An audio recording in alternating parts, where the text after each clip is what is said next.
여러분 안녕하십니까? KBS 아메리칸 뉴스입니다. 미국 내 코로나 1일 확진자 수가 서서히 감소 추세를 보이고 있습니다. 이러한 하락세가 계속되면 각 지역별로 행정명령이 완화되고 실내 영업 재개도 가능해질 수 있다는 전망이 나오고 있습니다. 첫 소식 이채은 기자가 보도합니다. 어제 월드오미터가 집계한 미국 내 1일 확진자 수는 48,646명. 코로나 바이러스 발병 이후 미국 내 1일 확진자 수 최고 기록은 지난달 24일에 78,446명입니다. 이후 서서히 하락세를 보이며 어제와 그제 다시 4만 명대로 돌아왔습니다. 캘리포니아주 역시 바이러스 확산 추세가 감소세로 돌아서고 있습니다. 어제 캘리포니아주 1일 확진자 수는 6,300여 명, 전체 확진자 수 3위인 텍사스주보다 낮은 수치입니다. 게빈 뉴섬 캘리포니아 주지사는 어제 정례 브리핑에서 코로나19 주요 수치들이 전반적인 하락세를 보이고 있다며 본격적인 안정기를 기대 중이라고 언급했습니다. 특히 자택대피령 발효의 핵심 기준이 되는 병원 수용력이 감소세를 나타내고 있습니다.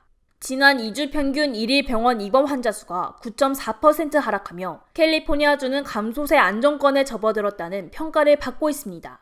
캘리포니아주 내에서 코로나19 사태가 가장 심각한 LA 카운티의 상황도 호전됐습니다. LA 카운티 보건국 집계에 따르면 어제 코로나19 1일 확진자 수는 1,634명으로 집계됐습니다.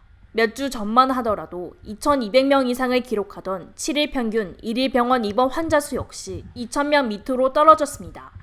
코로나19 정점이라 여겨졌던 2주 전에는 LA 지역에 다시 봉쇄령이 내려질 수 있다는 가능성도 제기됐습니다.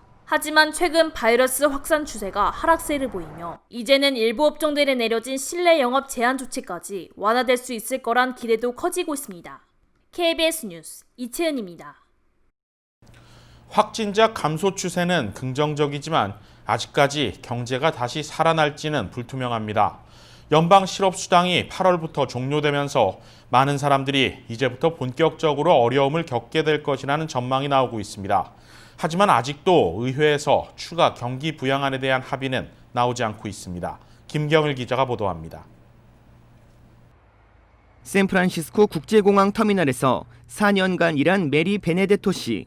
코로나 사태로 공항에서 해고당했습니다. 연방정부 추가 실업수당 $600는 청구서 지불에 큰 도움이 됐습니다. 그러나 추가 실업수당 $600가 줄자 걱정은 현실이 되고 있습니다. Well, I worry that if they won't extend, then I will have trouble paying my bill, right? And I'm gonna end up getting kicked out.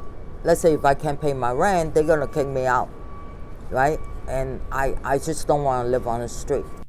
추가 실업수당으로 실직자들이 일자리를 구하지 않고 있다는 비난도 많지만 베네데토 씨는 지금도 일자리를 구하고 있다고 합니다. I really need the help right now until I get back to work. It's not that I don't want to work. You know, I have tried to find job. 직장에서 일을 준다면 내일이라도 당장 나가겠다는 말도 덧붙였습니다. 한인 실직자도 생계가 막막하긴 마찬가지.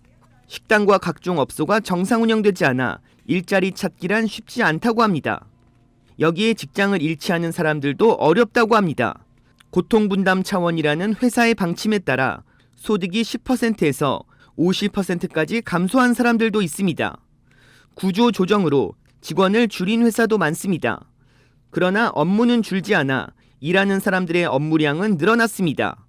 경기 부양책은 트럼프 행정부와 민주당의 협상을 지속하고 있으나 합의를 도출하지 못하고 있어 사람들의 불만은 높아지고 있습니다. KBS 뉴스 김경일입니다. 코로나19 사태 이후 뉴욕의 스몰 비즈니스들의 줄도산이 현실로 나타날 것으로 보여 우려됩니다. 경제 위기가 뉴욕 전역을 강타한 지 5개월이 지난 현재 뉴욕의 스몰 비즈니스 3분의 1이 폐업 위기에 처했다는 분석입니다. 제휴사 뉴욕 KBTV 이창원 기자가 보도합니다. 뉴욕시 소기업들이 지원받은 급여 보호 프로그램 PPP 등을 이미 소진한 상태에서 이대로 갈 경우 폐업할 수밖에 없다고 어려움을 토로하고 있습니다. 비영리 단체 뉴욕시 파트너십에 따르면 코로나19 사태로 뉴욕시 24만 소상공인 중소기업 중 약 3분의 1이 문을 닫을 수 있다는 분석이 나왔습니다. 뉴욕은 소상공인 중소기업이 도시 경제의 중추적인 역할을 담당하며 뉴욕시 기업의 약 95%를 차지하며 고용의 절반 이상인 300만 명을 채용하고 있습니다. 가장 타격이 큰 업종인 직장인이 주요 고객인 식당과 잡화점 등인 것으로 나타났습니다.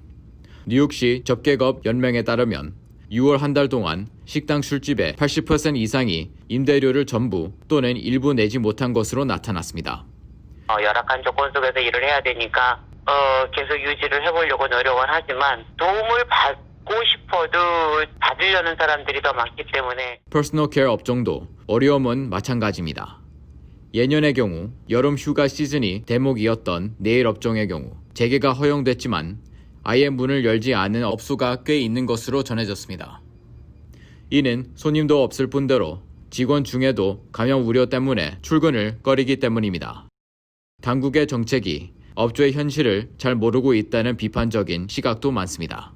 뉴욕시 소상인들이 경제 재개로 기대에 부풀었지만 행정적인 규제만 완화된 것일 뿐 형편없다는 지적입니다. KBTV 뉴스 이창환입니다. 남가주 곳곳에서 발생한 산불 진화 작업이 더디게 진행되고 있습니다. 이런 가운데 오늘 추가 산불도 발생했습니다. 리버사이드 지역에서 발생한 애플파이어는 오늘 오전 10시 3분 기준 26,850에이커가 전소됐으며 현재 진화율은 15%에 그치고 있습니다. LA 북쪽 산타클라리타 카운티에서 발생한 엘스미어 산불은 200에이커가 전소된 현재 진화율 30%를 기록하고 있습니다. LA 카운티 북서쪽 고먼 지역에서 발생한 산불은 200에이커를 태우고 더 이상의 확산이 없는 상태에서 진화율 35%를 기록하고 있습니다. 추가 산불도 계속 이어지고 있습니다. 오늘 오전 10시 30분경 산타클라리타 지역 샌프란시스퀴토 캐년 로드 인근에서 발생한 산불은 현재 2.5에이커를 태웠는데 아직까지 주택가 피해 상황은 보고되지 않았습니다. 뇌물수수 혐의로 지난 6월 체포됐던 호세 후이자 LA 시의원이 어제 열린 인정신문에서 무죄를 주장했습니다. 호세 후이자 시의원은 어제 화상으로 진행된 인정신문에서 자신의 뇌물 혐의에 대해 무죄를 주장했습니다. 앞서 연방검찰은 후이자 시의원이 권한을 남용해 대규모 부동산 개발 프로젝트에 영향력을 행사하는 조건으로 150만 달러 상당의 뇌물을 수수한 혐의를 비롯해 라스베이거스 무료 여행 등의 접대 수수, 돈 세탁 등 무려 34건의 중범 혐의로 기소한 바 있습니다. 혐의가 모두 유죄일 경우 후이자 시의원은 최대 100년형을 선고받을 수 있습니다. 후이자 시의원은 재판 결과가 나올 때까지 시의원 직무가 정지된 상태입니다. 후이자 시의원은 이미 화상으로 무죄를 주장했지만 내일 연방지법에 출석해 판사와 대면한 형태에서 한 차례 더 인정신문을 가질 예정입니다. 코로나19에 걸려 격리됐던 트럼프 대통령의 최측근 로버트 오브라이언 백악관 국가안보보좌관이 음성 판정을 받고 백악관으로 복귀했습니다. 폴리티코 등 미국 언론들은 백악관 관리의 말을 인용해 오브라이언 보좌관이 의료진으로부터 음성 판정을 받고 오늘부터 대면 업무를 재개했다고 전했습니다. 오브라이언 보좌관은 휴가 기간 가족을 통해 감염됐던 것으로 알려졌습니다. 양성 판정 이후 격리 기간 동안 2차례 연속 음성 판정을 받았고 일주일 동안 무증상 상태를 보였다고 폴리티코는 전했습니다. 이번에 백악관 고위 당국자가 코로나19 확진 판정을 처음 받으면서 트럼프 대통령의 감염 우려도 커진 바 있습니다. 백악관은 대통령 또는 부통령에게 코로나19가 노출됐을 위험은 없다고 밝혔습니다. 이번 주부터 남가주 지역은 각 교육구별로 가을 학기가 시작됩니다. 가장 큰 LA 통합교육구도 대면 수업이 아닌 원격 수업을 결정하고 교사 노조와 잠정 합의안을 도출했다는 소식입니다. 선생님과 학생이 만나지 못하고 자녀를 둔 부모들은 일터로 가지 못하게 되는 상황. 경제적 지원책 없이 학교 정상화가 우선시돼야 하는지 의문입니다. 뉴스 마칩니다. 고맙습니다.